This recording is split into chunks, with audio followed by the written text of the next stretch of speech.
Quan la solfa cantava, semblava com si tot el bosc l'escoltés. El vent, els arbres, els ocellets i fins i tot el riu s'havien callat. Només s'escoltava la veu encisadora de la solfa que flotava per l'aire com un perfum i que semblava caronar el món sencer amb la seva tendresa. Els músics, els soldats i els consellers escoltaven embadalits aguantant la respiració per por de trencar la màgia. El rei, només sentir la veu de la solfa, va escoltar amb molta atenció. Els que eren al seu costat van poder veure com per la seva galta corria, furtiva, una llàgrima.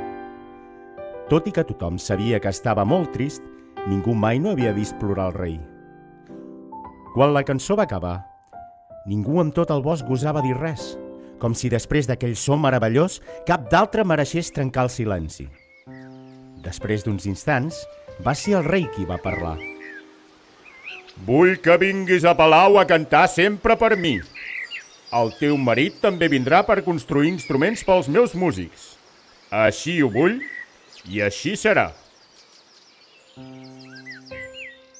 El rei es va aixecar i se'n va anar molt ràpid, sense donar temps a contestar. Tot el seu seguici va sortir darrere d'ell atropelladament, excepte un conseller i 2 soldats.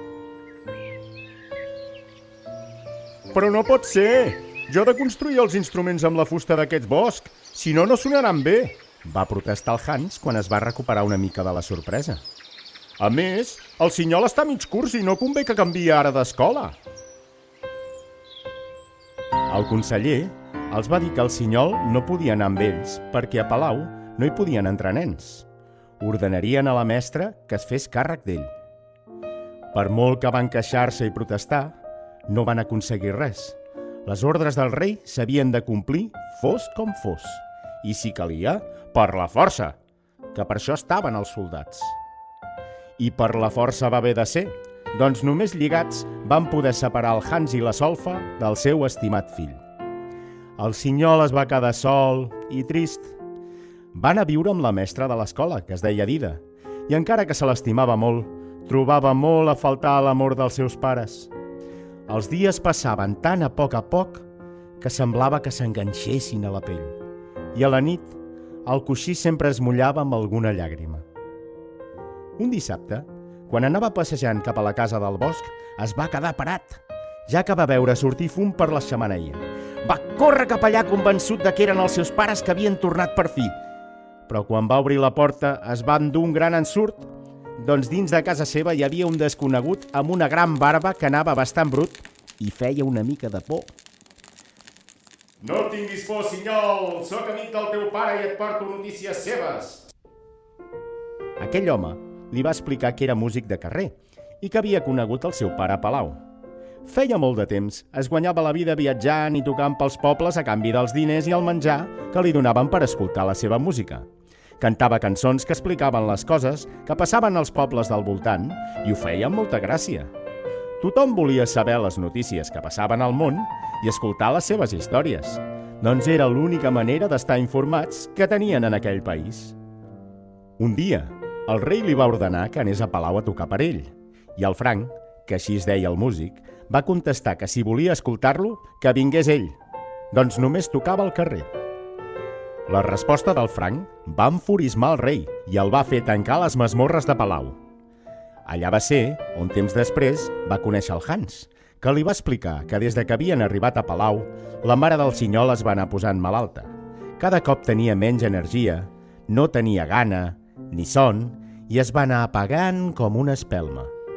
Quan ja no podia ni cantar, el rei la va posar en mans dels millors metges de la cort, ja que tot i malalta, la seva veu era l'única cosa que li feia oblidar una mica la seva tristor. Cap d'aquells metges havia vist mai una malaltia semblant, i encara que s'hi van esforçar, la solfa es va anar debilitant fins que un dia ja no la van poder despertar. Es va quedar com adormida, però sense dormir, com morta, però sense morir. I així la van deixar, en un llit, en una cambra de palau on no hi entrava ningú. El Hans es va enfadar molt i va anar corrents a veure el rei. Es va plantar davant seu i li va dir cridant que era un tirà i que tot el que li passava a la solfa era culpa seva i que no hi havia dret. Moltes coses li hauria dit si el rei no hagués ordenat als soldats que el prenguessin i l'engarjolessin. El van portar a la cel·la del costat del Frank i així es van conèixer. Es van explicar moltes coses l'un a l'altre i es van fer amics.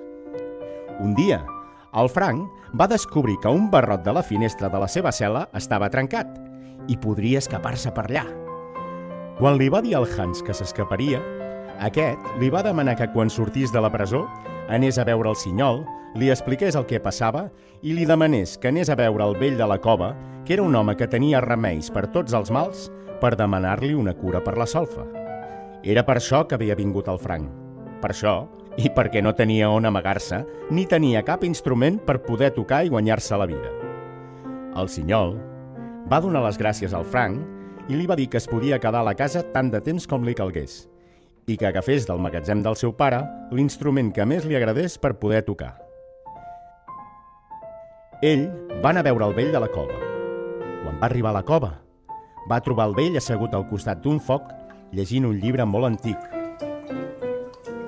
Passa, t'estava esperant, li va dir. Com és que sabíeu que vindria? Jo sé moltes coses, Sinyol. Sabeu algun remei per la meva mare? La teva mare necessita una medecina per l'ànima. Què és una medecina per l'ànima? N'hi han de moltes menes, però per la teva mare la millor és una cançó. Una cançó per curar. Una cançó màgica. I quina és aquesta cançó? Que la sabeu? Me l'ensenyareu? Cada persona necessita una cançó diferent i la que necessita la teva mare l'has de trobar tu. On? Com la trobaré? Una cançó així l'has de buscar al fons del teu cor. Només amb el cor la trobaràs. No l'entenc. Què vol dir? Escolta sempre la veu del cor. Ella et guiarà sempre cap al camí correcte. Però quina veu té el cor? Jo no l'he sentit mai. Com la reconeixeré? Ho faràs. Ara has de marxar.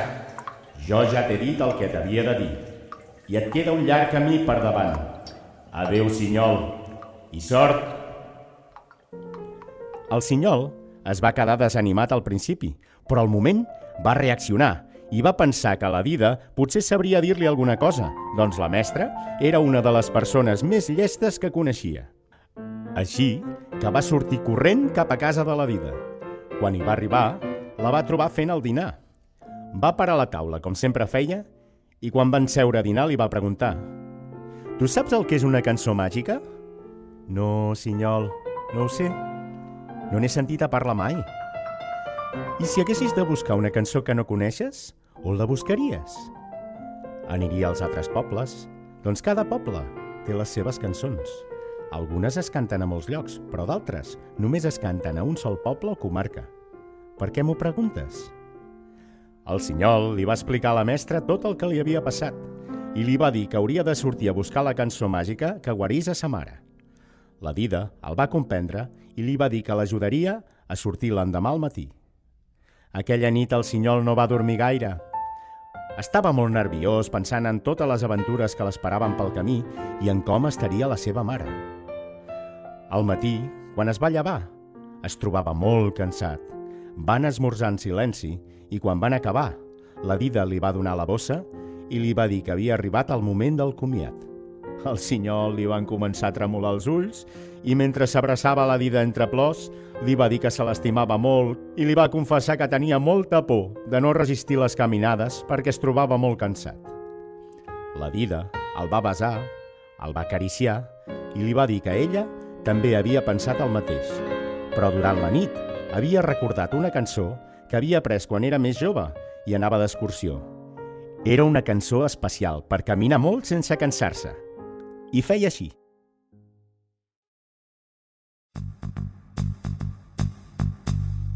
Un peu i un altre peu és el que et cal per caminar. Si poses un davant de l'altre no, hi haurà camí que es faci llarg. Podràs pujar, podràs baixar, sense cansar-te i caminar, cantant ben fort i el que és més important, passant el peu del rere al davant. Shubudabubabero-i-bop-bop-bop-bop, shibudab-dib-dib-bop, shubudab-bode-bode, dip-shudip-dab, sebi-abode-di-do-dip-dab-sew.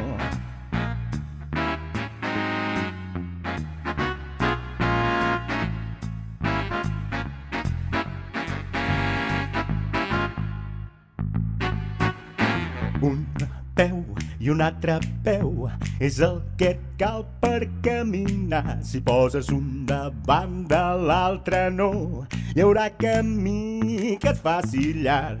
Podràs pujar, podràs baixar, sense cansar-te i caminar, cantant ben fort i el que és més important, passant el peu del rere al davant.